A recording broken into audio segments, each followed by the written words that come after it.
Au nom de l'Amicale des Anciens du Train, je voulais vous souhaiter la bienvenue ici pour une année supplémentaire. Nous sommes très heureux de vous accueillir, toujours aussi nombreux. Nous sommes à peu près le même nombre que l'an dernier. Certains, malheureusement, n'ont pas pu venir avec l'âge, la fatigue. Ça a été un peu plus compliqué, mais d'autres nous ont rejoints, d'autres associations, et je suis très content qu'on puisse les accueillir ici avec leurs amis. Donc nous nous retrouvons une fois de plus dans ce beau gymnase. Il y a un peu d'écho, non ? Une fois de plus dans ce beau gymnase que la mairie d'Afa nous prête gracieusement, gentiment. Monsieur Mnicone, et à chaque fois nous fait le plaisir de nous prêter ça sans aucune difficulté. On le doit aussi, il faut reconnaître, à une fidélité et au fait que nous avons dans l'amicale des habitants d'Afa, Jean-Claude Gambino, Émile Dicciari, qui sont là et qui œuvrent beaucoup. Et c'est quand même une bonne chose d'avoir cette salle, parce que sinon, ça ne serait pas facile pour nous, en particulier organiser un méchoui. Je voudrais remercier nos invités officiels qui nous font l'honneur d'être présents parmi nous.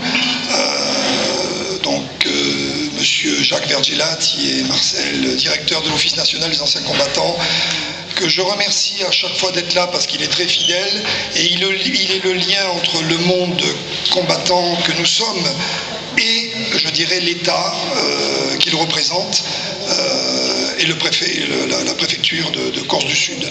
Et nous avons beaucoup de projets avec lui, beaucoup de choses à faire pour commémorer. Nous allons entrer dans 2 années importantes et à chaque fois c'est un plaisir, même s'il nous donne beaucoup de travail, mais c'est toujours un plaisir. Je voulais remercier aussi le lieutenant Coël Fassi et madame, toujours fidèle, Philippe Fassi, le délégué militaire départemental adjoint qui encore nous a fait le plaisir d'être là aujourd'hui. Il nous a reçus à la Citadelle, rappelez-vous, au mois de juin, pour ceux qui étaient là. Il nous a ouvert les portes pour une des dernières fois. On a pu en profiter. C'était une très bonne chose. Merci encore Philippe pour cette gentillesse et pour ta présence parmi nous. Monsieur Batch est toujours fidèle au poste, qui est donc conseiller municipal aux anciens combattants, la mairie d'Ajaccio. Il est toujours avec nous. Et d'ailleurs, il fait partie de l'amicale puisque c'est un ancien du train, comme je le répète assez souvent. Merci à Mathieu Casanova, le président de la Maison du Combattant, qui est là avec Jo, qui est toujours fidèle, avec qui on bosse tous les jours à la Maison du Combattant. Et là aussi, il y a pas mal de choses à faire et je crois que ça bouge pas mal et c'est bien. On a, je crois, une bonne équipe.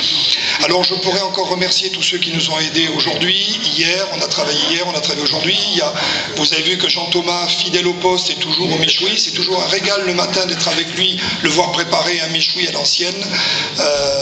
Que Dieu lui prête la santé le plus longtemps possible pour qu'il puisse continuer à nous faire ça chaque année parce que c'est vraiment que du bonheur. Voilà. Ensuite, je voudrais remercier aujourd'hui Danielle Campi, qui je ne sais pas où elle est, ah oui, elle est debout. Danielle Campi, qui est une ancienne journaliste à la retraite et qui nous fait le plaisir d'être régulièrement parce qu'elle nous fait des petits articles.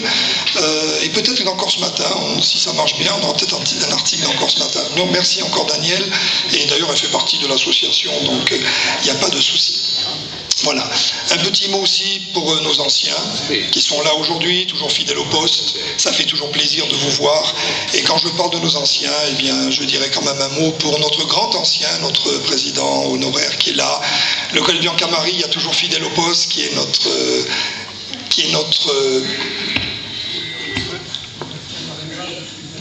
j'ai pas entendu, pardon. Le plus ancien dans le grade le plus élevé, oui, en plus, que l'on respecte beaucoup. Voilà. Donc c'est toujours un... On m'entend pas bien. Moi je m'entends trop. Ah bon. Voilà. Alors, juste question, après je donnerai la parole à notre marraine. Juste une question concernant les modalités. Cette année, très simple. Vous aurez sur la table du fond là-bas, vous aurez donc le vin rosé d'un côté, le vin rouge de l'autre, vous aurez des glaçons, il y a des carafes si vous voulez remplir le vin plutôt que votre verre pour mettre à table, vous aurez les salades, avec les salades vous avez les merguez et les saucisses, ensuite je vous emmènerai le taboulé que vous mangerez avec le mouton, ensuite le fromage et le dessert, donc tout sera sur place et vous allez simplement vous lever, donc voilà, c'est sous forme de buffet, puisque nous sommes entre nous. Un dernier mot quand même pour notre marraine qui faut le savoir, on n'était pas là l'an dernier, vous vous rappelez, quand on a fait le 30e anniversaire, elle n'a pas pu être là, et c'était dommage, c'est vrai. Et bien cette année, sachez qu'elle a retardé son voyage de retour sur le continent, ce qui n'a pas été simple, pour pouvoir partager ce petit moment avec nous aujourd'hui, et je crois qu'on ne peut que tous vous en remercier, parce que c'est toujours un plaisir de vous en voir. Et il y a 15 jours, on a eu une conférence extraordinaire. Nous nous sommes délectés sur, dommage pour ceux qui n'étaient pas là, sur le banditisme féminin en Corse au moment de l'insurrection contre la France. C'était remarquable.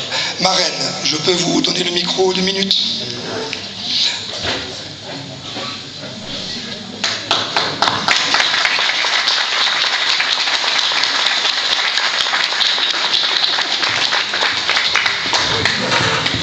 Merci Président, merci à tous ceux qui sont là, messieurs les présidents qui nous font ce plaisir, cet honneur, ces gradés militaires de toute distinction, de très haute distinction, et puis vous tous, mesdames et messieurs, vous mes chers, mes bien-aimés filleuls, je vais m'absenter pour 2 mois au moins, et pendant ce temps je ne vais pas vous voir, et cela me prive énormément.